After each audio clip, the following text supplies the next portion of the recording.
Everyone, and welcome to our Board of County Commissioners meeting for March 2nd. We'll do things a little bit different this evening. We're going to call on Commissioner Helms to open our meeting with the invocation as usual, and then I'm going to turn it over to Commissioner Akmus for the Pledge of Allegiance. He has some guests he wants to introduce. Okay, Richard? Here to bow and join us, please. Dear Heavenly Father, we thank you for the opportunity to gather tonight to do the county's business. Give us the guidance to conduct ourselves so that we are pleasing to you. Help this board to conduct our business so that we're an example of how political systems can work for its citizens and glorify you. May our personal faith give us the strength to act honestly and truthful in all matters before us. Also, please give special protection to our law enforcement, our firemen, and our EMS personnel and the military that allow us to honor to their service that they provide for our community. Finally, dear Lord, grant us humility to always seek your will in all that we do and say. In thy name we pray. Amen. Amen. Well, thank you. I'd like to take the opportunity to welcome Troop 601 from Bethlehem Presbyterian Church, who are here tonight working towards their citizenship in the community, I believe, is the merit badge they're working on. And for those of us in scouting, we know that is a merit badge that's required for Eagle Scout. And I trust that all of you gentlemen are aspiring to be Eagle Scouts. And from this old Eagle Scout to you, I wish you well in your scouting endeavor. So with that, if you would, please rise where you're at and lead us in the Pledge of Allegiance.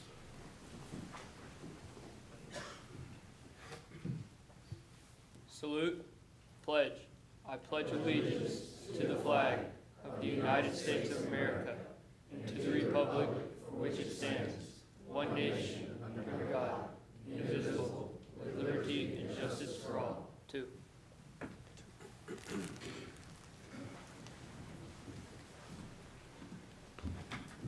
As a token of our appreciation, if you will, just take one of these and pass it down. That's a gift from the county. We thank you all for being here.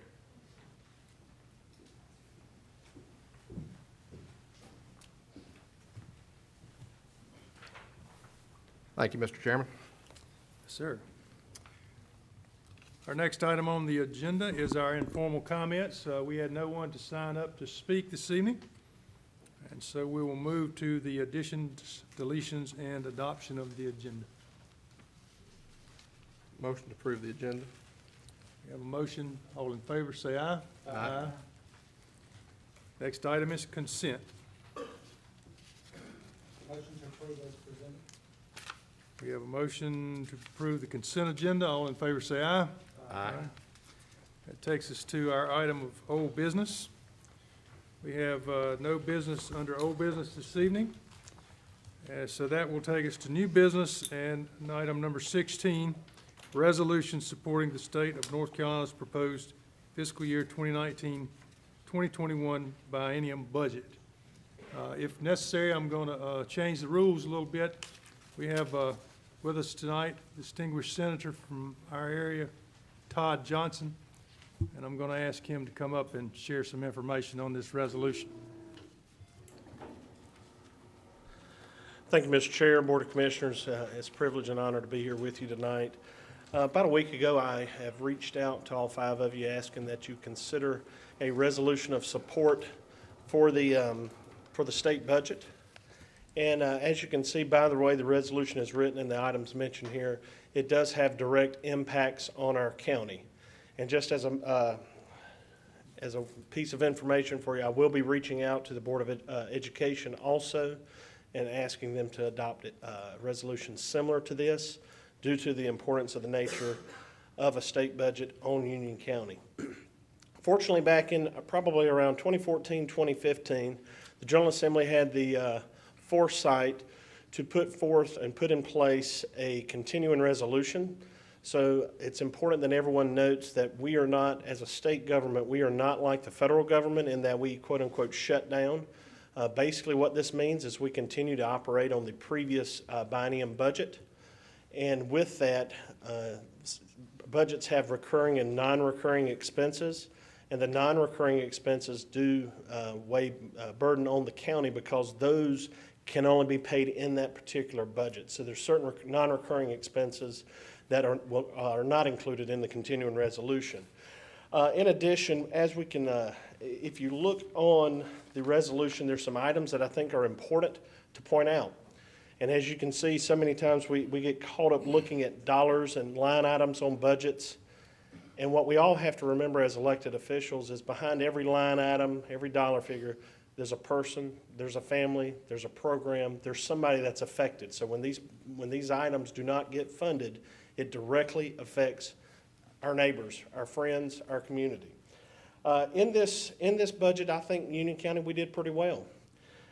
You've got $20 million just in capital funding for K-12. Having sat where you've sat back in 2010 to 2014 and seeing the needs that our local schools have, this is real money that can affect and help education in this county.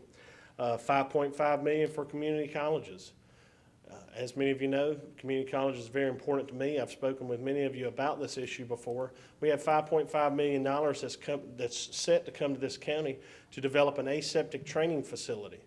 Now, I know at least the first time I heard aseptic training facility, I didn't know what the heck that meant. I had to go look it up and ask a bunch of questions. But basically, this is for pharmaceuticals, medical equipment. It's a sterile environment and how to operate and work in a sterile environment. So we have Glenmark Pharmaceuticals here in Monroe and Union County. It's a good employer, a good corporate partner that we have here.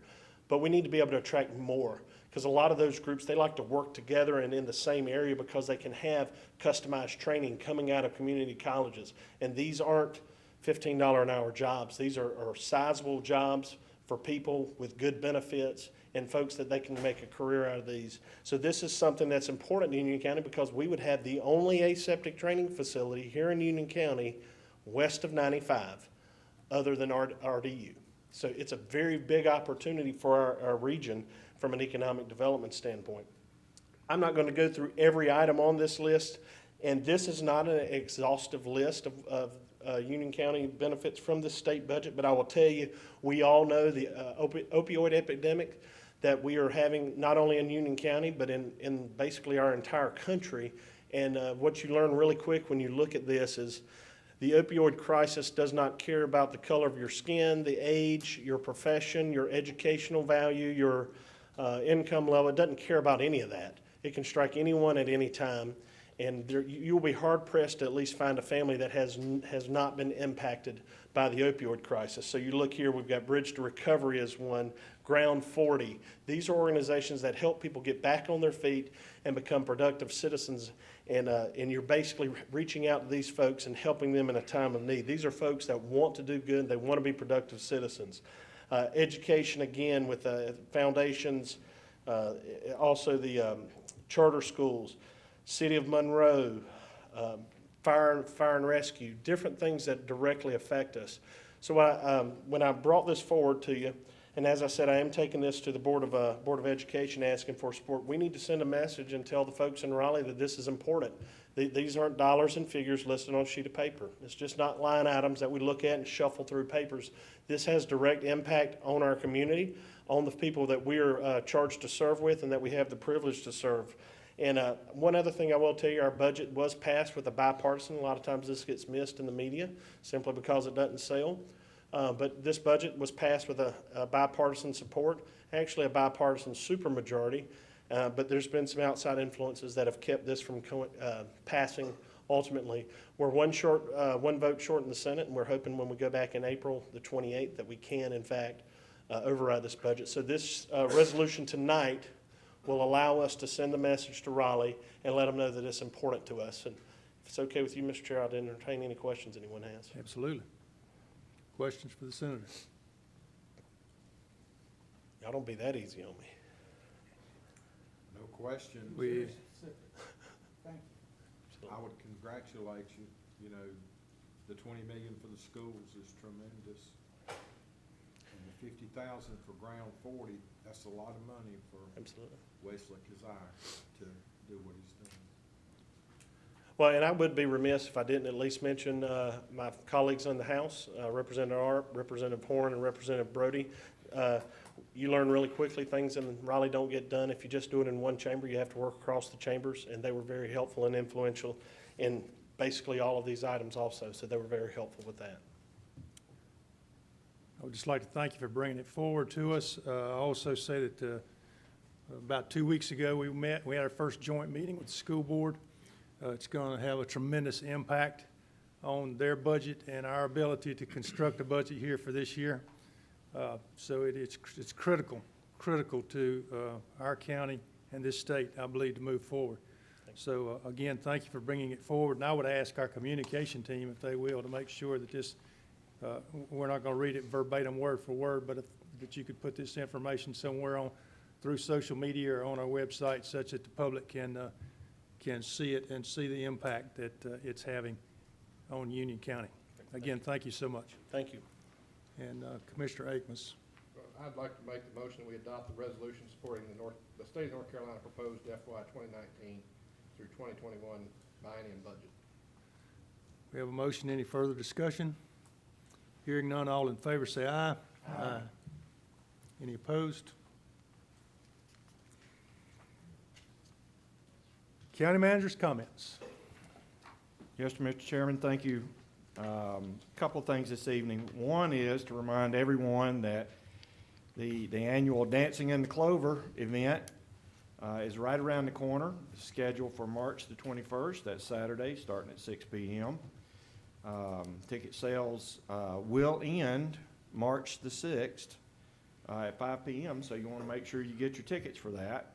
Have a number of folks in our community that are participating as contestants in that fundraiser for the 4-H Foundation in Union County this year. So Dancing in the Clover, if you've not attended that, I highly recommend it. And if you've never been asked to be a contestant, I would highly recommend that as well.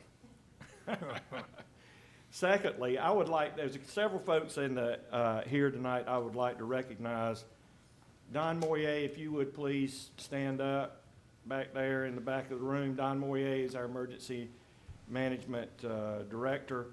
And then anybody that's here with public health, if you would please stand up. Dennis, I see you right there. Don't be shy. And DSS, our Department of Social Services, please stand up. Now, wait a second. Okay, so if y'all want to be called Human Services, Janet and, yeah, all right. And our transportation, all right. Now, my purpose for doing this is to make the board aware that on Tuesday, February the 25th, and y'all can be seated. Tuesday, February 25th, Union County participated in the Catawba Nuclear readiness exercise at Marvin Ridge High School. For those of you who do not know, Marvin Ridge High School is the designated receiving point for any nuclear, for people to come if there was ever a nuclear or incident at the Catawba plant on Lake Wiley. And a lot of people don't know that, but that's where the receiving point is. And so every so often we have a what we call a nuclear exercise that tests us on our readiness to participate if there wasn't a nuclear emergency. And we're evaluated by the Federal Emergency Management Agency, or FEMA, as to our readiness. And the areas that are evaluated are vehicle decontamination,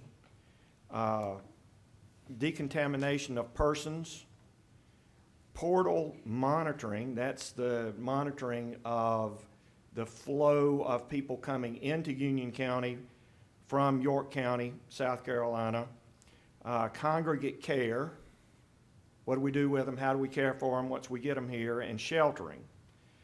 So in FEMA's briefing afterwards to participants, they indicated that Union County's performance in all areas was excellent, with an honorable mention to the portal and monitoring team, which was made up of social services, members of social services, and EMS, our union EMS agency.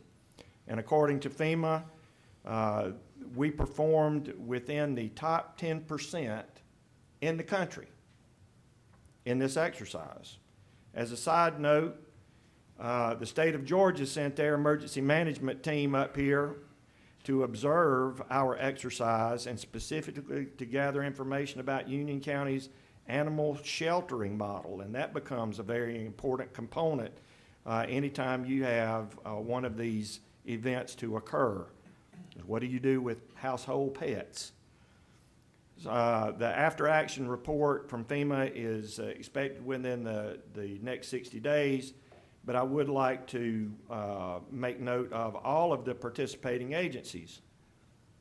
Monroe Fire Department, Wesley Chapel Volunteer Fire Department, Union County Emergency Medical Services, Union County Public Health Department, Union County Social Services Department, Union County Sheriff's Office, Union County Public Schools, the American Red Cross Union County office, the North Carolina State Emergency Management Office, the North Carolina State Office of Emergency Medical Services, and FEMA.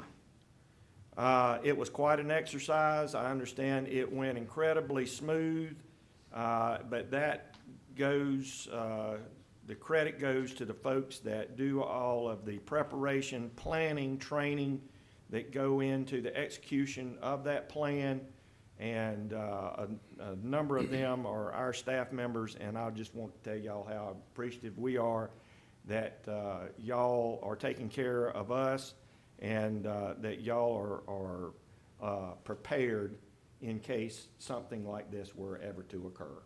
And I just want to tell you I appreciate it. Thank you. Commissioner Akins. Just want to thank Troop 601 for being here with us tonight, and to your esteemed leaders that are with us. We appreciate you taking time out of your lives to help guide our future, and we appreciate that. So with that, I wish everyone a good evening. Just remind you that tomorrow is election day. Get out and exercise your right to vote. Thank you.